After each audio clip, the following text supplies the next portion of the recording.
ഇപ്പോൾ അൻവർ സാദത്ത് മന്ത്രിസഭയിൽ ഉണ്ടാകണമെന്ന രമേശ് ചെന്നിത്തല ഉറച്ചു നിൽക്കുകയാണ് നിലപാടിൽ. അങ്ങനെ അൻവർ സാദത്ത് മന്ത്രിസഭയിൽ വേണമെന്ന് അദ്ദേഹം ഉറച്ചു നിന്നാൽ അത് ലീഗിന് ഏതെങ്കിലും തരത്തിലുള്ള ഒരു തിരിച്ചടി ഉണ്ടാവാൻ സാധ്യതയുണ്ടോ? സാമുദായിക സമവാക്യങ്ങളൊക്കെ പരിഗണിക്കുമ്പോൾ ലീഗിനെ സംബന്ധിച്ച് അതൊരു തിരിച്ചടിയാവാനുള്ള സാധ്യതയുണ്ടോ?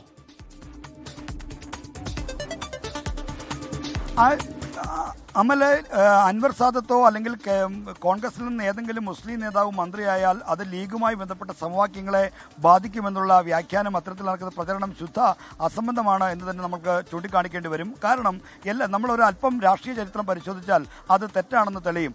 2011-16 മന്ത്രിസഭാ കാലത്ത് 5 മന്ത്രിമാരുണ്ടായിരുന്നു. അങ്ങനെയാണല്ലോ 5ാം മന്ത്രി വിവാദം UDF ഉണ്ടായത്.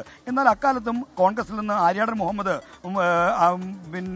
മന്ത്രിസഭയിലുണ്ട്. അപ്പോൾ 5 മുസ്ലിം ലീഗിന്റെ മന്ത്രിമാരും കോൺഗ്രസിന്റെ ഒരു മുസ്ലിം മുഖ്യമന്ത്രി ഉണ്ടാവുക പതിവാണ്. അതുകൊണ്ട് തന്നെ അത്തരം ഒരു ആശങ്കയും അതേപ്പറ്റി വേണ്ട. അത്തരത്തിൽ ഈ ലീഗിന് തിരിച്ചടിയാവുന്നൊരു തീരുമാനവുമല്ല. ലീഗിന്റെ മന്ത്രിമാരെ നിശ്ചയിക്കുന്നു. കോൺഗ്രസിന്റെ മന്ത്രിമാരെ നിശ്ചയിക്കുമ്പോൾ കോൺഗ്രസ് സാമുദായിക പ്രാദേശിക പരിഗണനകളുടെ അടിസ്ഥാനമാക്കി കോൺഗ്രസും അവരുടെ തീരുമാനത്തിലേക്ക് പോകും. അതുകൊണ്ട് ഇക്കാര്യത്തിൽ അൻവർ സാദത്തിനെ മന്ത്രിയാക്കുമ്പോൾ ലീഗുമായി ബന്ധപ്പെട്ട സമവാക്യങ്ങളെ ബാധിക്കുമെന്ന് പറയുന്നതിൽ ഒരു അടിസ്ഥാനവുമില്ല. അൻവർ സാദത്ത് കോൺഗ്രസിന്റെ മന്ത്രിയായിട്ടാണ് വരികയാണെങ്കിൽ അല്ലെങ്കിൽ എന്നാൽ ലീഗിന്റെ കാര്യം ലീഗിന് തീരുമാനിക്കാം. ആ നിലയ്ക്കാണ് ഈ വിഷയത്തെ UDF നേതൃത്വം കോൺഗ്രസ് നേതൃത്വം സമീപിക്കുന്നത്.